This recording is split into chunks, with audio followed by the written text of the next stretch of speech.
ಒಳ ಮೀಸಲಾತಿಯ ಬಗ್ಗೆ cabinet decision ಎಲ್ಲ ಮಾಡಿರುವಂಥದ್ದು ಹೊರಬಿದ್ದಿದೆ. ನನಗನ್ಸುತ್ತೆ ಸಿದ್ದರಾಮಯ್ಯ ಇಸ್ ಫೇಲ್.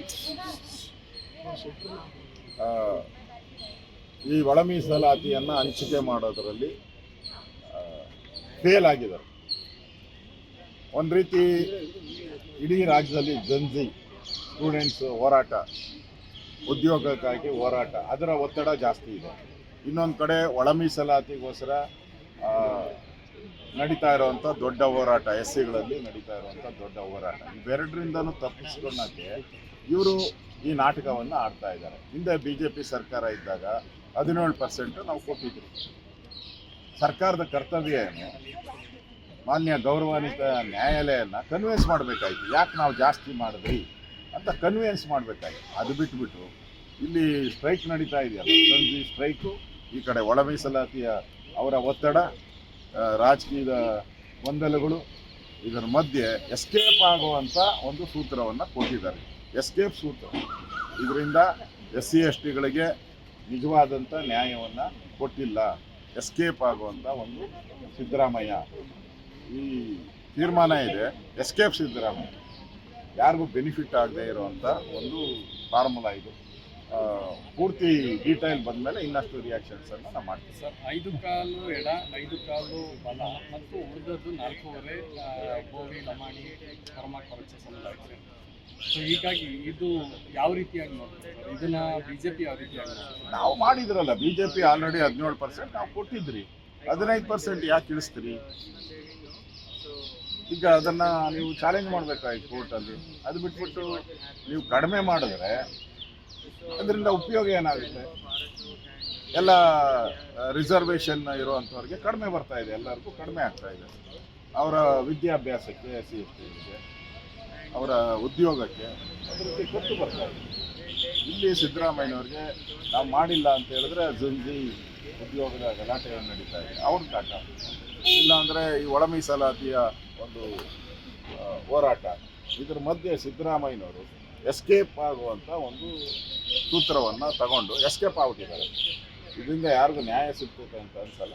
ಇನ್ನಷ್ಟು ಅದರ ಡೀಟೈಲ್ಸ್ ಬಂದಮೇಲೆ ಅದ್ರ ಬಗ್ಗೆ ನಾನು ಮಾತಾಡ್ತೀನಿ. ಈಗಾಗಲೇ 30 ವರ್ಷದಿಂದ ಇಡೀ ರಾಜ್ಯದಂತ ಒಳ ಮೀಸಲಾತಿಗೆ ಜನಸಂಖ್ಯೆ ಆಧಾರದ ಮಾಡಬೇಕಂತ ಸುಮಾರು ವರ್ಷಗಳಿಂದ 35 ಸತತ ಹೋರಾಟಕ್ಕೆ ಈಗಾಗಲೇ ಕರ್ನಾಟಕ ಸರ್ಕಾರದ ಘನದತ್ತ ಮುಖ್ಯಮಂತ್ರಿಗಳಾದಂಥ ಸಿದ್ದರಾಮಯ್ಯನವರು ಮತ್ತು DK ಶಿವಕುಮಾರ್ ಸಾಹೇಬರು ಮತ್ತು ಕ್ಯಾಬಿನೆಟ್ ಎಲ್ಲ ಸಚಿವರು ಒಮ್ಮತದಿಂದ ಅವರು ಈಗಾಗಲೇ ಮಾಡಿದಂಥ ಸದಾಶಿವ ವರದಿ ಹಾಗೂ ನಾಗಮೋಹನ್ ವರದಿಯನ್ನು ಒಳಗೊಂಡು ಮತ್ತು ಸುಪ್ರೀಂ ಕೋರ್ಟ್ ಆದೇಶದಂತೆ ನಾಳೆ ನಾಡ್ದಾನಂತ ಒಂದು ಉದ್ರೇಕ ವ್ಯವಸ್ಥೆಯನ್ನು ಸರಿಪಡಿಸಿ ಯಾವುದೇ ಜಾತಿಗೆ ಅನ್ಯಾಯ ಮಾಡದಂತೆ ಸರಿಸಮಾನ ಮಾಡಿದಂಥ ರಾಜ್ಯದ ಮುಖ್ಯಮಂತ್ರಿಗೆ ಇಡೀ ಕರ್ನಾಟಕ ರಾಜ್ಯದ ಮಾದಿಗರ ಪರವಾಗಿ ಮತ್ತು ಗುಲ್ಬರ್ಗಾ ಜಿಲ್ಲಾ ಮಾದಿಗರ ಒಳ ಮೀಸಲು ಹೋರಾಟ ಒಕ್ಕೂಟ ವತಿಯಿಂದ ಅವರಿಗೆ ಅನೇಕ ಕೃತಜ್ಞತೆ ಧನ್ಯವಾದ ಸಲ್ಲಿಸ್ತೇವೆ. ಈಗ ಬಹಳ ದಿವಸದ ಆಗ ಒಂದು ಪೆಂಡಿಂಗ್ ಇತ್ತು ಮಾಡೋದು. ಕರ್ನಾಟಕ ರಾಜ್ಯ ಎಲ್ಲರಿಗೆ ನಾವು ಕ್ಯಾಬಿನೆಟ್ ನಮ್ಮ ಪ್ರಿಯಾಂಕ ಖರ್ಗೆ ಅವರು, ಮಲ್ಲಿಕಾರ್ಜುನ ಖರ್ಗೆ ಸಾಹೇಬ್ ಅವರದು, G ಪರಮೇಶ್ವರ್ ಅವರು, H C ಮಹದೇವಪ್ಪನವರು ಮತ್ತು KH ಮುನಿಯಪ್ಪನವರು ಮತ್ತೆ RB ತಿಮ್ಮಾಪುರು ಮತ್ತು ಅನೇಕ ಎಲ್ಲರೂ ನಮ್ಮ ಜಿಲ್ಲೆ ಶರಣಪ್ರಕಾಶ್ ಪಾಟೀಲ್ ಅವರು ಬಹಳಷ್ಟು ಕ್ಯಾಬಿನೆಟ್ ಅಲ್ಲಿ ಸಬ್ಜೆಕ್ಟ್ ಬಂದಾಗ ಇದ್ರ ಬಗ್ಗೆ ಮಾತಾಡಿ ಇದಕ್ಕೊಂದು ಕೊನೆ ಹಂತದವಾಗಿ ರಾಜ್ಯ ಸರ್ಕಾರ ನುಡಿದಂತೆ ನಡೆದಂತ ಸರ್ಕಾರ, ಮಾತನಾಡಿದ ನಡೆದಂತ ಸಿದ್ದರಾಮಯ್ಯ ಸರ್ಕಾರ ಒಂದು ಕೊನೆಗೆ ಹಂತಕ್ಕೆ ಮಾಡಿ ಈ ಸಮುದಾಯಕ್ಕೆ ನ್ಯಾಯ ಕೊಟ್ಟರ. ಅದಕ್ಕೆ ಈ ಸಮುದಾಯ ಪರವಾಗಿ ಇಡೀ ಗುಲ್ಬರ್ಗ ಜಿಲ್ಲಾದ ನಮ್ಮ ಒಕ್ಕೂಟದ ಪರವಾಗಿ ಅವರಿಗೆ ನಾವು ಧನ್ಯವಾದಗಳು ಹೇಳ್ತಿದ್ದೇವೆ. ರಾಜ್ಯ ಸರ್ಕಾರ ಏನು ಸುಮಾರು 35 ವರ್ಷಗಳಿಂದ ನಡೀತಕ್ಕಂಥ ಈ ಹೋರಾಟಕ್ಕೆ ಇಂದು ಅಂತ್ಯನ್ನಾಡಿದೆ. ಬಹಳ ಸಂತೋಷದ ವಿಷಯ. ಯಾಕಂತೇಳಿದ್ರೆ ನಮ್ಮ ಸಮಾಜದ ಬಹಳಷ್ಟು ಹೋರಾಟಗಾರರು ಹಗಲು ರಾತ್ರಿ ಎನ್ನದೆ ಹೋರಾಟ ಮಾಡುವ ಮುಖಾಂತರ ತಮ್ಮ ಸರ್ವಸ್ವವನ್ನೇ ತ್ಯಾಗ ಮಾಡಿ ಎಷ್ಟೋ ಜನ ಪ್ರಾಣವನ್ನು ಕೊಟ್ಟಿದ್ದಾರೆ. ಎಷ್ಟೋ ಜನ ಪೊಲೀಸ್ ಲಾಠಿಗಳನ್ನು ತಿಂದಿದ್ದಾರೆ. ಎಷ್ಟೋ ಜನ ಕಲಬುರಗಿಗೆ ನಮ್ಮ ಸಿದ್ದರಾಮಯ್ಯ ಸಾಹೇಬರು ಬಂದಾಗ ಅವರಿಗೆ ಕಪ್ಪು ಬಾವುಟವನ್ನು ತೋರಿಸಿ ನಮ್ಮ ಸಮಾಜದವರು ಸೆಂಟ್ರಲ್ ಜೈಲಿನಲ್ಲಿ ತಿಂಗಳಗಟ್ಟಲೆ ಇದ್ದಿದ್ದಾರೆ. ಇವೆಲ್ಲ ಹೋರಾಟದ ಫಲವಾಗಿ ಇಂದು ಏನು ಒಳ ಮೀಸಲಾತಿ ಜಾರಿಯಾಗಿದೆ. ಬಹಳ ಸಂತೋಷದ ವಿಷಯ. ಮೊದಲನೇದಾಗಿ ಕರ್ನಾಟಕ ರಾಜ್ಯದ ಮುಖ್ಯಮಂತ್ರಿಗಳಾಗಿರ್ತಕ್ಕಂಥ ಸನ್ಮಾನ್ಯ ಶ್ರೀ ಸಿದ್ದರಾಮಯ್ಯ ಸಾಹೇಬರಿಗಾಗಿರ್ಬೋದು, ಹಾಗೂ AICC ಅಧ್ಯಕ್ಷರಾಗಿರ್ತಕ್ಕಂಥ ಮಲ್ಲಿಕಾರ್ಜುನ ಖರ್ಗೆ ಸಾಹೇಬರಿಗೆ, ಹಾಗೂ ಸಚಿವ ಸಂಪುಟದ ಸರ್ವ ಸದಸ್ಯರು ಪ್ರಿಯಾಂಕ್ ಖರ್ಗೆಜಿ ಸಾಹೇಬರು, ಡಾಕ್ಟರ್ ಶರಣಪ್ರಕಾಶ್ ಪಾಟೀಲ್ ಸಾಹೇಬರು, KH ಮುನಿಯಪ್ಪ ಸಾಹೇಬರು, RB ತಿಮ್ಮಾಪುರೆ ಸಾಹೇಬರು ಎಲ್ಲರನ್ನ ಒಳಗೊಂಡು ಇವತ್ತು ಎಲ್ಲರಿಗೂ ಕೂಡ ಅಭಿನಂದನೆಗಳನ್ನು ಸಲ್ಲಿಸ್ತೀವಿ. ಯಾಕಂತೇಳಿದ್ರೆ ಇಡೀ ಕರ್ನಾಟಕ ರಾಜ್ಯದ ಎಲ್ಲ ಜಾತಿ ಜನಾಂಗದ ಯುವಕರ ಒಂದು ಭವಿಷ್ಯದ ಹಿತದೃಷ್ಟಿಯಿಂದ ಏನು 15%ರಲ್ಲಿಯೇ ಎಲ್ಲರನ್ನೂ ಕೂಡ ಒಳಗೊಂಡು ಸರಿಸಮನಾಗಿರ್ತಕ್ಕಂಥ ಏನು ಒಳ ಮೀಸಲಾತಿಯನ್ನು ಕೊಟ್ಟಿದ್ದಾರೆ, ಅದಕ್ಕೆ ನಾವು ವೈಯಕ್ತಿಕವಾಗಿ ಹಾಗೂ ಸಮಾಜ ವತಿಯಿಂದ ಅಭಿನಂದನೆಗಳನ್ನು ಸಲ್ಲಿಸ್ತೇವೆ. ನಿನ್ನೆ ಕರ್ನಾಟಕ ಸರ್ಕಾರದ ವಿಶೇಷ ಸಂಪುಟದಲ್ಲಿ ನಮ್ಮ ಬಹುದಿನಗಳ ಹೋರಾಟ, ಹೆಚ್ಚು ಕಡಿಮೆ 3.5 ದಶಕಗಳ ಹೋರಾಟಕ್ಕೆ ಒಳ ಮೀಸಲಾತಿ ಜಾರಿಗೆ ಸರ್ಕಾರ ಒಪ್ಪಿಕೊಂಡಿದೆ. ಏನು ಈಗಾಗಲೇ ABC ಅಂತ ಮಾಡಿದ್ವಿ, ಅದರಲ್ಲಿ 5.25 ಎಡಪಟ್ಟು ಬಲಕ್ಕೆ 4.5 ಅಂತ OBC ಅಂದರೆ ಕೊಲಂಬಕ್ಕೆ ನೀಡಲಾಗಿದೆ. ಇದು ಒಂಥರ ಭಾಗಶಃ ನಾವಿದು ಒಂದು ಸಮಾಧಾನಕರ ಬಹುಮಾನದಂತೆ. ಅದ್ರ ಹಿಂದೆ 4 ತಾಸು ಕೊಟ್ಟಂಥ ವರದಿಯಲ್ಲಿ ಏನು ಸೋಷಿಯಲಿ ಮತ್ತು ಎಕನಾಮಿಕಲಿ ಬ್ಯಾಕ್ವರ್ಡ್ಗೆ ಇರ್ತಕ್ಕಂಥದ್ದನ್ನ ಅದನ್ನು ಸರಿದೂಗಿಸ್ಲಿಕ್ಕೆ 1 ಪೋಸ್ಟ್ ಇದ್ದಂಥ ಸಂದರ್ಭದಲ್ಲಿ A ಗುಂಪಿಗೆ ಕೊಡಬೇಕಂತ ಇತ್ತು, 2 ಇದ್ರೆ ಅದು B, 3 ಇದ್ರೆ ಅದು C ಅಂತ ಇತ್ತು. ಈಗ 3 ಕಡಿಮೆ ಪೋಸ್ಟ್ ಇದ್ದಂಥ ಸಂದರ್ಭದಲ್ಲಿ ಅದು SC ಜನರಲ್ ಮಾಡಿದ್ದಾರೆ. ಅದಕ್ಕೊಂದಷ್ಟು ತಕರಾರುಗಳಿದಾವೆ ನಮಗೆ. ಇದು ಬಹಳ ಸ್ಪಷ್ಟವಾಗಿ ನಿನ್ನೆ ಮಾನ್ಯ ಮುಖ್ಯಮಂತ್ರಿಗಳು ಪ್ರೆಸ್ ಕಾನ್ಫರೆನ್ಸ್ನಲ್ಲಿ ಹೇಳಿದ್ದಾರೆ. ಇದನ್ನು ನಾವು ಸಾರ್ಟ್ ಔಟ್ ಮಾಡಿದ್ದೀವಿ. ನಮ್ಮ ಒಂದು ಪ್ರಾಮಾಣಿಕ ಪ್ರಯತ್ನ ಸಾಮಾಜಿಕ ನ್ಯಾಯದ ಪರವಾಗಿದೆ. ನಮ್ಮ ಯುವಕರ ಒಂದು ಭವಿಷ್ಯ ಕಟ್ಟುವ ನಿಟ್ಟಿನಲ್ಲಿ ನಾವು ಮಾಡಿದ್ದೇವೆ. ಇದನ್ನು ಅಲ್ಲೇ ಈಗ ನೋಟಿಫಿಕೇಶನ್ ಕೂಡ 1-2 ದಿನದಲ್ಲಿ ನಾವು ಹೊಡಿಸ್ತೀವಿ. ನಮ್ಮ ಮನವಿ ಏನು ತಮ್ಮ ಮುಖಾಂತರ ಅಂದರೆ ನಮ್ಮ ಯುವಕರಿಗೆ ನೋಟಿಫಿಕೇಶನ್ ಕೊಡಿಸೋದ್ರಲ್ಲಿ ದಯವಿಟ್ಟು ಎಲ್ಲರೂ ಓದಿದ ಮೇಲೆ ಗಮನ ಕೊಡಿ. ನಿಮ್ಮ ಧ್ವನಿ ಏನಿದೆ ಸರ್ಕಾರಕ್ಕೆ ಮುಟ್ಟಿದೆ. ನಿಮ್ಮ ಏನು ಸಮಸ್ಯೆಗಳಿಗೆ ಸ್ಪಂದಿಸಕ್ಕೆ ಸರ್ಕಾರ ಯಾವಾಗಲೂ ಸಿದ್ಧರಾಗಿದ್ದಾರೆ. ದಯವಿಟ್ಟು ಇದನ್ನ ಕೈ ಬಿಡಬೇಕು ಅಂತ ನಾನು ಹೇಳ್ತೀನಿ. ಎಸ್ಟಿ ಸಮುದಾಯದ ಒಳ ಮೀಸಲಾತಿ ಬೇಕು ಅಂತ ಆಗ್ರಹ. ನೋಡಿ, ಇದನ್ನು ಕೂಡ ನಿನ್ನೆ ಸರ್ಕಾರ ಬಹಳ ಸ್ಪಷ್ಟವಾಗಿ ಹೇಳಿದೆ. We are committed for 24% reservation.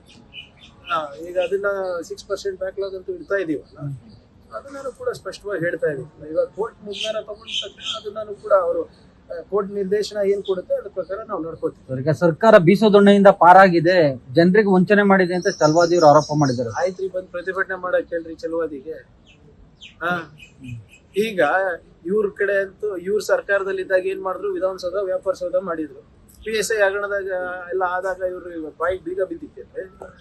ಅವಾಗೆಲ್ಲ ಯಾಕೆ ಏನು ಮಾಡಿಲ್ಲ ಇವರು? ಈಗ ಇವರೆಲ್ಲ ಮಾಡ್ಲಾರ ಕಾರಣ ತಾನೇ ಅವರು ಸರ್ಕಾರದಲ್ಲಿ ಇಲ್ಲ. ಇವತ್ತು ಯುವಕರ ಭವಿಷ್ಯವನ್ನ ಇವರು ಮಾರಾಟಕ್ಕೆ ಇಟ್ಟಿದ್ದಕ್ಕೆ ತಾನೇ ಇವತ್ತು ಯುವಕರೆಲ್ಲರಿಗೂ ಇವರಿಗೆ ವಿರೋಧ ಪಕ್ಷದಲ್ಲಿ ಕೂಡಿಸಿರೋದು. ಇನ್ನು ಏನೋ ಚಪ್ಪಳಿಗೆ ಮಾತಾಡಿದ್ರೆ ಏನು ಹೇಳಕ್ಕಾಗಲ್ಲ. ಇದು ವಿಷಯ ಚುನಾವಣೆವರೆಗೆ ಮುಂದುವರಿಬೇಕಂತಿತ್ತು. ಆದ್ರೆ ನಮ್ಮವರೆಲ್ಲ ಭಾಳ ಚಾಣಾಕ್ಷತೆಯಿಂದ ಅಂಕಿಅಂಶಗಳನ್ನು ಮುಂದಿಟ್ಟು ಇದನ್ನು ಸಮಾಜ ಮುಖಂಡಿಸುವಂಥದ್ದು ಇದು ಮುಗಿಸಿದ್ದಾರೆ. ಇದು ಒಂದು ಐತಿಹಾಸಿಕ ತೀರ್ಮಾನ ನಮ್ಮ ಪಕ್ಷದಿಂದ. ಈಗ ಒಳ ಮೀಸಲಾತಿ ಸಮಸ್ಯೆಯನ್ನು ಬಗೆಹರಿಸಿದೆ, ಆದ್ರೆ ಪಕ್ಷದ ಒಳಗಿನ ಒಳಬೇಗುದಿ ಇದು ಕುದಿತಾ ಇದೆ. ಅದು ಹೆಂಗೆ ಮಾಡ್ತಲ್ಲ, ABC ಕ್ಯಾಟಗರಿ ಹೆಂಗಾಗಿದೆ ಅದು ಹಂಗಾಗ್ತೈತಿ. ಆ ಬಿಂದು ಈ ಬಿಂದು ಸರಿಸಾಡಿ ಏನೇನೋ ಮಾಡ್ಯಾರ. ಇದು ಹಂಗಾಗ್ತೈತೆ. ಮೊದಲು ಹೇಳಿದೆ, ನಮ್ಮ ಪಕ್ಷದ ಪರಿಹಾರ ಮಾಡಲಿಕ್ಕೆ ವರಿಷ್ಠರಿದ್ದಾರೆ, ಹೈಕಮಾಂಡ್ ಇದೆ, ಸ್ಟೇಟ್ನಲ್ಲಿ ಸೀನಿಯರ್ ಲೀಡರ್ ಬಗೆಹರಿಸ್ತಾರೆ. ಮತ್ತೊಂದು ಪಕ್ಷದಲ್ಲಿ ಎಲ್ಲ ಇರೋದಾರೆ. ಸಮಸ್ಯೆ ಅಂತ ಇಲ್ಲದೆ ಯಾವುದೇ ಪಕ್ಷ ಇರೋಲ್ಲ. ಅದನ್ನು ಕಾಲಕ್ಕೆ ಪರಿಹಾರ ಮಾಡುವಂತ ನಮ್ಮ ಹೈಕಮಾಂಡ್ ಅವರು ಮಾಡ್ತಾರೆ. ಸರ್, ಪದೇ ತಾವು ಹೇಳ್ತಾ ಇದ್ರಿ ಗೊಂದಲವನ್ನ ಬಗೆಹರಿಸಬೇಕು ಹೈಕಮಾಂಡ್ ಅಂತ. ಯಾಕೆ ತಡ ಮಾಡ್ತಾರೆ? ಕಾಲ ಕೂಡಿ ಬಂದಿದೆ, ಶಾರ್ಟ್ಲಿ ಆಗ್ತದೆ. ಈಗ ಪರಿಹಾರ ಮಾಡುವಂತ ಬರ್ತದೆ, ಮಾಡ್ಲೇಬೇಕು. ಯಾಕಂದ್ರೆ ಯಾವ್ದಾದ್ರು ವಿದ್ಯಾರ್ಥಿ ಮಾಡ್ಲೇಬೇಕು. ಹೈಕಮಾಂಡ್ ಕಾಲ ಸನ್ನಿಧವಾಗಿದೆ. ಸರ್, ಮೇ ಚುನಾವಣೆ ಏನು ರಿಸಲ್ಟ್ ಬರ್ತದೆ ಮುಂಚೆ ಕೂಡ ನೀವು ಅಧ್ಯಕ್ಷರ ಬದಲಾವಣೆ ಇರ್ಬೋದು, ಸಚಿವ ಸಂಪುಟ ವಿಚಾರ ಇರ್ಬೋದು, ಅದು ಆಗ್ಬೇಕಂತೇಳಿ ಒತ್ತಾಯ ಮಾಡಿದ್ರಿ ಸರ್. ಸಾಕಷ್ಟು ಸಚಿವರ ಬೇಡಿಕೆ ಇದೆ, ನಮಗೂ ಕೊಡ್ರಿ. ಹೇಳಿದ್ದು ಗೊಂದಲ ಇದೆ, CM-ನಲ್ಲಿ ಗೊಂದಲ ಇದೆ, ಅಧ್ಯಕ್ಷರಲ್ಲಿ ಗೊಂದಲ ಇದೆ, ಸಂಪುಟ ವಿಸ್ತರಣೆ ಗೊಂದಲ ಇದೆ. ಅದು ಇತ್ಯರ್ಥ ಆಗ್ಬೇಕಂತ ಹೇಳಿದ್ರು, ಬದಲಾವಣೆ ಅಂತ ಹೇಳಿಲ್ಲ. ಅದು ಅದ್ರ ಬಗ್ಗೆ ಗೊಂದಲ ಪರಿಹಾರ ಮಾಡ್ಬೇಕಂತ ನಾವು ಹೇಳಿದ್ವಿ ಪದೇ. ಅದ್ರ ಅಧ್ಯಕ್ಷ ಬದಲಾವಣೆ, CM ಬದಲಾವಣೆ ಅಂತ ಹೇಳ್ತಾ ಇಲ್ಲ. ಆ ಗೊಂದಲ ಹೈಕಮಾಂಡ್ ಅವರು ಸರಿಪಡಿಸ್ಬೇಕಂತ ನಾವು ಪದೇ ಹೇಳಿದ್ವಿ. ಇವತ್ತು ಕೂಡ ಇದನ್ನ ಹೇಳಿದ್ವಿ. 100%. ಇನ್ನೂ 1% ಹೆಚ್ಚಿಲ್ಲ, ಗೊಂದಲ ಇದೆ. ಅದೇ ಇಲ್ಲ, ಪಾರ್ಟಿಕಲಿ ಪಾರ್ಟಿಗೆ ಗೊಂದಲ ಯಾವುದೇ BJPಯಲ್ಲಿ ಗೊಂದಲ ಇಲ್ಲ, ಹೌದಾ? JDS ನಲ್ಲಿ ಗೊಂದಲ ಇಲ್ಲ, ಬೇರೆ ಪಾರ್ಟಿ ಬೇರೆ ಪಕ್ಷದಲ್ಲಿ ಗೊಂದಲ ಇದೆ, ಇಲ್ಲ ಅಂತ ಹೇಳಿಕ್ಕಾಗಲ್ಲ. ಸರಿಪಡಿಸ್ಲಿಕ್ಕೆ ಹೈಕಮಾಂಡ್ ಇದೆ, ಮಾಡ್ತಾರೆ. ಯಾಕೆ ಸರ್ ಅಲ್ಲ, ಇಷ್ಟೊಂದು ದೊಡ್ಡ ಸಮಸ್ಯೆ ಇದ್ರು ಕೂಡ ಹೈಕಮಾಂಡ್ ಯಾಕಂದ್ರೆ ಸೀರಿಯಸ್ ತಗೋತಾ ಈಗ ಮಾಡಿದ್ರೆ ಬಂದಿಲ್ಲ, ಸನ್ನಿಹಿತ ಆಗಿದೆ ಅಂತ ಹೇಳಲ್ಲ, ಕಾಲ ಸನ್ನಿಹಿತ ಆಗಿದೆ, ಹೇಗೆ ಇತ್ಯರ್ಥ ಆಗುತ್ತೆ, ಎಲ್ಲ ಸರಿ ಆಗುತ್ತೆ, ಗೊಂದಲ ಇದೆ, ಸರಿ ಆಗುತ್ತೆ ಅಂತ. ಯಾವ ರೀತಿ ಆಗುತ್ತೆ ಸರ್? ಸಂಪುಟ ವಿಸ್ತರಣೆಯಿಂದ ಆಗುತ್ತೆ ಅಥವಾ CM ಬದಲಾವಣೆ? ಈಗೇನಿಂತ ಹೇಳಿಕೆಗಳು ಬರ್ತಾವ, ಗೊಂದಲ ಇದೆ ಕಾರ್ಯಕರ್ತರು, ಇವೆಲ್ಲ ಶಾಶ್ವತವಾಗಿ ಬಗೆಹರ್ತದೆ ಅಂತ ಗೊಂದಲಕ್ಕೆ ಅವಕಾಶ ಇರೋಲ್ಲ. ಹಸ್ತಾಂತರ ಆಗ್ತದೋ ಅಥವಾ ಪುನರ್ರಚನೆ ಅದು ಗೊತ್ತಿಲ್ಲ, ಅದನ್ನ ಇತ್ಯರ್ಥ ಮಾಡ್ಬೇಕಾದ್ರೆ ಅಷ್ಟು ಹೇಳೋ ಗೊಂದಲ ಹೆಂಗ್ ಬಗೆಹರ್ತಾರೋ ಅವ್ರಿಗೆ ಬಿಟ್ಟಿದ್ದು ಅದು. ನಮ್ಮ ರಾಜ್ಯದಲ್ಲಿ ಒಳ ಮೀಸಲಾತಿ ಜಾರಿಗಾಗಿ ಒತ್ತಾಯಿಸಿ ಕಳೆದ 3 ದಶಕಗಳಿಂದ ಅನೇಕ ಹೋರಾಟಗಳು ನಡೀತಾ ಇದ್ದಾವೆ. ಸುಪ್ರೀಂ ಕೋರ್ಟ್ನ ಮಧ್ಯಸ್ಥಿಕೆಯಿಂದ, ಸುಪ್ರೀಂ ಕೋರ್ಟ್ನ ಆದೇಶದಿಂದ ಸರ್ಕಾರ ಒಳ ಮೀಸಲಾತಿ ಜಾರಿಗೆ ನಾವು ಬದ್ಧ ಅಂತೇಳಿ ತೀರ್ಮಾನ ಮಾಡೋದ್ರಿಂದ ಇವತ್ತು ಅದರ ಭಾಗವಾಗಿ ಜಸ್ಟಿಸ್ ನಾಗಮೋಹನ್ ದಾಸ್ನ ವರದಿಯನ್ನು ತಯಾರಿಸಿ ಮತ್ತು ಅದರಲ್ಲಿ ಕೆಲವು ಮಾರ್ಪಾಡುಗಳನ್ನು ಮಾಡಿ ಅನೇಕ ಸಂಘಟನೆಗಳ ಒತ್ತಾಯದಿಂದ ಸರ್ಕಾರ ಇವತ್ತು ನಿನ್ನೆ ನಡೆದಂಥ ಸಚಿವ ಸಂಪುಟದಲ್ಲಿ ಒಳ ಮೀಸಲಾತಿಯನ್ನು ನಾವು ಜಾರಿಗೆ ಮಾಡ್ತೀವಿ ಮತ್ತು ಅದಕ್ಕೆ ಬದ್ಧ ಅಂತೇಳಿ ತೀರ್ಮಾನ ಮಾಡಿ ವರ್ಗೀಕರಣದ ಮೀಸಲಾತಿ ಪ್ರಮಾಣವನ್ನು ಈಗಾಗಲೇ ಹಂಚಿಕೆ ಮಾಡಿದ. ಅದರಲ್ಲಿ ABC ಅಂತೇಳಿ ವರ್ಗೀಕರಣ ಮಾಡಿ ಎ ಗುಂಪಿಗೆ 5.25, ಬಿ ಗುಂಪಿಗೆ 5.25 ಮತ್ತು ಸಿ ಗುಂಪಿಗೆ 4.5 ವರ್ಗೀಕರಣ ಮಾಡಿ ಈಗಾಗಲೇ ಒಳ ಮೀಸಲಾತಿಯನ್ನು ಜಾರಿಗೊಳಿಸಿದೆ. ಈ ನಿರ್ಧಾರವನ್ನು, ಈ ಸರ್ಕಾರದ ಒಳ ಮೀಸಲಾತಿಯನ್ನು ಜಾರಿಗೆ ಮಾಡಿದ ನಿರ್ಧಾರವನ್ನು ದಲಿತ ಸಂಘರ್ಷ ಸಮಿತಿ ಸಂಘಟನೆ ಒಕ್ಕೂಟದಿಂದ ನಾವೆಲ್ಲರೂ ಹೃತ್ಪೂರ್ವಕವಾಗಿ ಸ್ವಾಗತಿಸ್ತೇವೆ. ಆದರೆ ಸರ್ಕಾರ ಈಗ ಜಾರಿಗೆ ಮಾಡ್ತಕ್ಕಂಥ ಒಳ ಮೀಸಲಾತಿಯನ್ನು ನಾವು ಸ್ವಾಗತಿಸ್ತಾ ಈಗ ಬರುವಂಥ ಹುದ್ದೆಗಳ ಸರ್ಕಾರಿ ಹುದ್ದೆಗಳ ನೇಮಕಾತಿಯಲ್ಲಿ ರೋಸ್ಟರ್ ಬಿಂದುವಿನಲ್ಲಿ 101 ಜಾತಿಗಳಿಗೂ ಸಹಿತ ಯಾವುದೇ ರೀತಿಯ ಅನ್ಯಾಯ ಆಗದೇ ಇರುವಾಗೆ ರೋಸ್ಟರ್ ಬಿಂದುವನ್ನು ರಚನೆ ಮಾಡಬೇಕು. ಈಗಾಗಲೇ ರೋಸ್ಟರ್ ಬಿಂದು ಸಲುವಾಗಿಯೇ ಕಳೆದ ಸಾರಿ ವರ್ಗೀಕರಣ ಮಾಡ್ತಕ್ಕಂಥಲ್ಲಿ ಆದರೆ ತುಂಬ ಬಿ ಗುಂಪಿಗೆ ಮತ್ತು ಸಿ ಗುಂಪಿಗೆ ಭಾಳ ಅನ್ಯಾಯವಾಗ್ತಾ ಇತ್ತು. ಅದರಲ್ಲೂ ಕೂಡ ಹೋದ ಅಲೆಮಾರಿಗಳಿಗೆ ಇದರಲ್ಲಿ ತುಂಬ ಅನ್ಯಾಯವಾಗ್ತಾ ಇದೆ ಅಂತೇಳಿ ಎಲ್ಲ ಕಡೆಯಿಂದ ಕೂಗು ಕೇಳ್ಪಡ್ತಿತ್ತು ಮತ್ತು ಹಲವಾರು ರಾಜ್ಯಾದ್ಯಂತ ಪ್ರತಿಭಟನೆಗಳು ನಡೆದಿದ್ವು. ಈಗ ನಿನ್ನೆ ನಡೆದಂಥ ಸಚಿವ ಸಂಪುಟದಲ್ಲಿ ಅಲೆಮಾರಿಗಳಿಗೆ ಒಂಚೂರು ನ್ಯಾಯವನ್ನು ಒದಗಿಸ್ತಕ್ಕಂಥ ಸರ್ಕಾರಕ್ಕೆ ಮೊದಲು ಅಭಿನಂದನೆ ತಿಳಿಸ್ತೀನಿ. ಯಾಕಂತ ಹೇಳಿದರೆ ಅವರಿಗೆ 20% ಮೀಸಲಾತಿಯನ್ನು ಅವ್ರಿಗೆ ಕೊಟ್ಟಂಥ 4.5ರಲ್ಲಿ 20% ಅಲೆಮಾರಿಗಳಿಗೆ ನಾವು ಮೀಸಲಿಡ್ತೀವಿ ಅನ್ನುವಂಥದ್ದು ಶುಭ ಸುದ್ದಿಯನ್ನು ಕೊಟ್ಟಿದ್ದೆ. ಅದನ್ನು ಸ್ವಾಗತವನ್ನು ಮಾಡ್ತಾ ಈಗಾಗಲೇ ಹೇಳಿದೆ, ರೋಸ್ಟರ್ ಬಿಂದುವಲ್ಲಿ ಒಂದು ಸುಳಿವನ್ನು ಕೊಟ್ಟಿದ್ದಾರೆ. ಹುದ್ದೆಗಳಲ್ಲಿ 1 ಅಥವಾ 2 ಹುದ್ದೆಗಳಿದ್ದರೆ ಅದನ್ನು SC ಜನರಲ್ ಅಂತ ಮಾಡಿ ABC ಅಂತೇಳಿ 3 ಗುಂಪುಗಳು ಅಲ್ಲಿ ಪೈಪೋಟಿ ಮಾಡಬಹುದು ಅಂತೇಳಿ ಈಗಾಗಲೇ ತಿಳಿಸಿದ್ದಾರೆ. ಆದರೆ ಏನು ತಿಳಿಸಿದಾರೋ ಅದು ಕಾನೂನಾಗಿ ಬರಬೇಕು ಮತ್ತು ರೋಸ್ಟರ್ ಬಿಂದುವನ್ನು ಯಾವುದೇ ತಪ್ಪಾಗದೆ, ಯಾರಿಗೂ ಅನ್ಯಾಯ ಆಗದೆ ರೋಸ್ಟರ್ ಬಿಂದುವನ್ನು ತಯಾರು ಮಾಡಬೇಕು. ಸಂಪೂರ್ಣವಾಗಿ ಒಳ ಮೀಸಲಾತಿ ರಾಜ್ಯದಲ್ಲಿ ಜಾರಿ ಆಗಬೇಕು ಅಂತೇಳಿ ನಾವು ಕೂಡ ಒತ್ತಾಯ ಮಾಡ್ತೀವಿ. ಅದನ್ನು ವೈಜ್ಞಾನಿಕವಾಗಿ ಜಾರಿಗೆ ಸರ್ಕಾರ ಮಾಡಲಿ ಅಂತೇಳಿ ಈ ಮೂಲಕ ಒತ್ತಾಯಿಸ್ತೇನೆ. ಕಳೆದ 1.5 ವರ್ಷದ ನಂತರ ಒಂದು ಮಹತ್ತರವಾದಂಥ ತೀರ್ಮಾನವನ್ನು ತೆಗೆದುಕೊಂಡಿದೆ. ರಾಜ್ಯದ ಒಳ ಮೀಸಲಾತಿ ವಿಷಯದಲ್ಲಿ ಅನೇಕ 30-40 ವರ್ಷಗಳ ಹೋರಾಟದ ಅವಧಿ ಒಳಗಡೆ ಇದು ನಿನ್ನೆ ನಡೆದಿರ್ತಕ್ಕಂಥ ಒಂದು ಕ್ಯಾಬಿನೆಟ್ ಸಭೆಯಲ್ಲಿ ಒಂದು ಮಹತ್ತರವಾದಂಥ ವಿಷಯವನ್ನು ತಗೊಂಡು ನಿನ್ನೆ ಅದನ್ನು ಇಂಪ್ಲಿಮೆಂಟ್ ಮಾಡೋ ರೀತಿಯೊಳಗೆ ಕೆಲವು ಅಂಶಗಳನ್ನು ಪ್ರಕಟಿಸಿದೆ. ಅದು ಪರಿಶಿಷ್ಟ ಜಾತಿಯಲ್ಲಿ ಇರ್ತಕ್ಕಂಥ ಅಸ್ಪೃಶ್ಯ ಸಮುದಾಯಗಳಿಗೆ 5.25 5.25 ಪ್ರವರ್ಗದವರಿಗೆ, 2ನೇ ವರ್ಗದವರಿಗೆ 5.25 ಮತ್ತು 3ನೇ ವರ್ಗದ ಅಲೆಮಾರಿ ಸಮುದಾಯಗಳಿಗೆ ಬೋವಿ, ಕೊರಮ, ಕೊರಚ, ಲಂಬಾಣಿ ಈ ಥರದ ಸಮುದಾಯಗಳಿಗೆ 4.5 ಅನ್ನು ನಿಗದಿ ಮಾಡಿ ಒಟ್ಟು 15%ಗೆ ಅದನ್ನು ಮೀಸಲುಗೊಳಿಸಿ ಅನುಷ್ಠಾನ ಬರಲಿಕ್ಕೆ ಇದನ್ನು ಮಾಡಿದ್ದಾರೆ. ಆದರೆ ಈ ಹಿಂದೆ ಸರ್ಕಾರದಲ್ಲಿ 6 ಮತ್ತು 6, 5 ಮಾಡಿದರು, 17% ನಿಗದಿ ಮಾಡಿದರು. ಈ 17% ನಿಗದಿ ಈ ಒಟ್ಟು ಮೀಸಲಾತಿಯ ಪ್ರಕ್ರಿಯೆಯಲ್ಲಿ ಹೆಚ್ಚಿರೋದ್ರಿಂದ ಸುಪ್ರೀಂ ಕೋರ್ಟು 50% ಮೀಸಲಾತಿ ಒಳಗಡೆ ನೀವು ರಿಸರ್ವೇಷನ್ನ ಮಾಡಬೇಕು ಅನ್ನೋ ಹಿನ್ನೆಲೆ ಒಳಗಡೆ ಇದು 50% ದಾಟಿ ಹೋಗಿರೋ ಹಿನ್ನೆಲೆ ಒಳಗೆ ರಾಜ್ಯ ಸರ್ಕಾರ ಅದನ್ನು ಕಡಿಮೆಗೊಳಿಸಿ 15% ಮೀಸಲಾತಿಗೆ ಒಂದು ಅನುಮೋದನೆಯನ್ನು ನೀನು ಕೊಟ್ಟಿದೆ. ಅದನ್ನು ನಾವು ಸ್ವಾಗತ ಮಾಡ್ತೀವಿ. ಆದರೆ ಅನೇಕ ಜನ ಇವತ್ತು ಬೆಳಗ್ಗೆಯಿಂದ ನಿನ್ನೆಯಿಂದ ಸಾಕಷ್ಟು ಜನ ಇದನ್ನು ವಿಜೃಂಭಿಸ್ತಾ ಇದ್ದಾರೆ. ಸಮುದಾಯಗಳು ನಮಗೆ ಸಿಕ್ತು, ನಮ್ಮ ಪಾಲು ಸಿಕ್ತು ಅಂತೇಳಿ. ಆದರೆ ಇದು ವಿಜೃಂಭಿಸುವಂಥ ಕಾರ್ಯ ಅಲ್ಲ. ಇದು ಸರ್ಕಾರ ಮಾಡಬೇಕಾಗಿರುವಂಥ ಪ್ರಮುಖವಾದಂಥ ಜವಾಬ್ದಾರಿ. ಹಾಗಾಗಿ ಸರ್ಕಾರಕ್ಕೆ ಇನ್ನೂ ಸಾಕಷ್ಟು ಅಡೆತಡೆಗಳಿದಾವೆ, ಸವಾಲುಗಳಿದ್ದಾವೆ. ಈಗ ಮೀಸಲಾತಿಯನ್ನು ಏನು 5.25 5.25 4.5 ಮಾಡಿದೆ. ಆದರೆ ಹಿಂದೆ ಹೈಕೋರ್ಟ್ನಲ್ಲಿ ಸುಮಾರು 4 ಕೇಸ್ಗಳಿದ್ದಾವೆ. ಆ 4 ಕೇಸ್ಗಳು ಸಹಿತ ಇದರ ವಿರುದ್ಧವಾಗಿ ಅಥವಾ ಪರವಾಗಿ ಮೀಸಲಾತಿ ಒಳ ಮೀಸಲಾತಿ ವಿಷಯವಾಗಿ 4 ಕೇಸ್ಗಳಿದ್ದಾವೆ. ಆ ಕೇಸ್ಗಳನ್ನು ಸರಿಯಾದ ರೀತಿಯೊಳಗೆ ಹ್ಯಾಂಡಲ್ ಮಾಡಿ ಅದನ್ನು ಕೂಡ ಬಗೆಹರಿಸುವಂಥ ಪ್ರಯತ್ನ ಮಾಡಬೇಕು. ಈಗೇನು ನೀವು ಸರ್ಕಾರದ ವತಿಯಿಂದ ಏನು ಒಳ ಮೀಸಲಾತಿಯನ್ನು ಮಾಡಿದ್ದೀರಿ, ಇದು ಎಲ್ಲ ಸಮುದಾಯಗಳಿಗೂ ಅನುಕೂಲವಾದಂಥದ್ದೇ. ಆದರೆ ಇದಕ್ಕೆ ವಿರೋಧವಾಗಿರತಕ್ಕಂಥ ಅನೇಕ ಕೇಸ್ಗಳಿದ್ದಾವೆ ಹೈಕೋರ್ಟ್ನಲ್ಲಿ. ಅದನ್ನು ತಾವು ಯಾವ ರೀತಿ ಬಗೆಹರಿಸ್ತೀರಿ ಅನ್ನುವಂಥದ್ದು ಭಾಳ ಸೂಕ್ಷ್ಮವಾದಂಥ ವಿಷಯ. ಸರ್ಕಾರ ಈ ಸಂದರ್ಭದೊಳಗೆ ಸಮುದಾಯಗಳಿಗೆ ಮೂಗಿಗೆ ಬೆಣ್ಣೆ ಹಚ್ಚುವಂಥ ಕೆಲಸ ಮಾಡಿದೆ. ಆದರೆ ರೋಸ್ಟರ್ ಬಿಂದುನಲ್ಲಿ ಈ ಹಿಂದೆ ಏನು 6-6-5 ಮಾಡಿದ್ರು, ಅದರಲ್ಲಿ ಪ್ರತ್ಯೇಕವಾಗಿ ಪರಿಶಿಷ್ಟ ಜಾತಿಯಲ್ಲಿ ಒಳ ಮೀಸಲಾತಿಯನ್ನು ತರಲಿಕ್ಕೆ ಅಸ್ಪೃಶ್ಯ ಸಮುದಾಯಗಳಲ್ಲೇ ಒಂದು ಕಿಚ್ಚನ್ನು ಹಚ್ಚಿದ್ರು. ಅಂದರೆ ಪ್ರವರ್ಗ 1, ಪ್ರವರ್ಗ 2, ಪ್ರವರ್ಗ 3ರಲ್ಲಿ ರೋಸ್ಟರ್ ಬಿಂದುನಲ್ಲಿ ತಾರತಮ್ಯ ಮಾಡಿ ಆ ಸಮುದಾಯಗಳನ್ನು ಹೊಡೆದಾಡುವಂಥ ಬೀದಿಗೆ ತರುವಂಥ ಪ್ರಯತ್ನವೂ ಸಹಿತ ಮಾಡಿದರು. ಆದರೆ ಈಗೇನು ಮಾಡಿದಿರಿ, ಇದನ್ನು ಕೂಡ ಸರಿಯಾದ ರೀತಿ ಒಳಗಡೆ ಇಂಪ್ಲಿಮೆಂಟ್ ಮಾಡಿ ಸರಿಯಾದ ವ್ಯವಸ್ಥೆಯನ್ನು ಮಾಡಬೇಕು, ಆ ಸಮುದಾಯಗಳಿಗೆ ಸರಿಯಾದ ಪಾಲು ಹೋಗಬೇಕು ಅನ್ನುವಂಥದ್ದು ನಮ್ಮ ಆಗ್ರಹ ಇದೆ. ಈ ಹಿನ್ನೆಲೆ ಒಳಗಡೆ ಸರ್ಕಾರದ ನಿರ್ಧಾರವನ್ನು ಸ್ವಾಗತ ಮಾಡ್ತೇವೆ. ಮುಂದಿನ ಬರುವಂಥ ಅಡೆತಡೆಗಳಿಗೆ ಅದನ್ನು ಸರಿಯಾದ ರೀತಿಯೊಳಗೆ ಪರಿಶೀಲನೆ ಮಾಡಿ ಬಗೆಹರಿಸುವಂಥ ಕೆಲಸ ಮಾಡಬೇಕು. ಮತ್ತು ನೀವೇನಾದರೂ ಇದನ್ನು ನಿಂದಿರಿಸಿದ್ರೆ ಅದನ್ನು ರೋಸ್ಟರ್ ಬಿಂದು ಸಂದರ್ಭದಲ್ಲಿ ಆಗಿರ್ಬೋದು, ನೇಮಕಾತಿ ಸಂದರ್ಭದಲ್ಲಿ ಆಗಿರ್ಬೋದು, ಅಥವಾ ಯಾವುದೇ ರೀತಿ ಒಳಗಡೆ ತಾರತಮ್ಯ ಆದರೆ ಮತ್ತೆ ಈ ಸಮುದಾಯಗಳು ಬೀದಿಗಿಳಿದು ಸರ್ಕಾರದ ವಿರುದ್ಧ ಪ್ರತಿಭಟನೆ ಮಾಡಲಿಕ್ಕೆ ತುದಿಗಾಲಿನಲ್ಲಿ ನಿಂತಿದ್ದಾವೆ. ಹಂಗಾಗಿ ಅದು ಯಾವುದಕ್ಕೂ ಅವಕಾಶ ಕೊಡದೇ ಏನು ನೀವು ಒಳ ಮೀಸಲಾತಿಯನ್ನು ಸರಿಯಾದ ರೀತಿಯೊಳಗೆ ಜಾರಿ ಮಾಡಿದಿರಿ ಅದನ್ನು ಸರಿಯಾದ ರೀತಿಯೊಳಗೆ ಸಮುದಾಯ ಮುಟ್ಟುವ ರೀತಿಯೊಳಗೆ ಮಾಡಬೇಕು ಅಂತ ವಿನಂತಿ ಮಾಡ್ತೇವೆ. ಕರ್ನಾಟಕ ಘನ ಸರ್ಕಾರ ಒಂದು ಚರಿತ್ರೆಯಲ್ಲಿ ದಾಖಲಾಗುವಂಥ ಈ SC ಜನಾಂಗಕ್ಕೆ ಒಂದು ಅನುಕೂಲ ಆಗೋ ರೀತಿಯೊಳಗೆ ಏನು ಒಳ ಮೀಸಲಾತಿ ಬಗ್ಗೆ ತೀರ್ಮಾನ ತೊಗೊಂಡಿರ್ತಕ್ಕಂಥದ್ದನ್ನು ಕರ್ನಾಟಕ ದಲಿತ ಸಂಘರ್ಷ ಸಮಿತಿ ಪ್ರೊಫೆಸರ್ ಬಿ ಕೃಷ್ಣಪ್ಪ ಸ್ಥಾಪಿತ ಸಂಘಟನೆ ಮೂಲಕ ನನ್ನ ವತಿಯಿಂದ ನಾನು ಅದನ್ನು ಸ್ವಾಗತ ಮಾಡ್ಕೊತೀನಿ.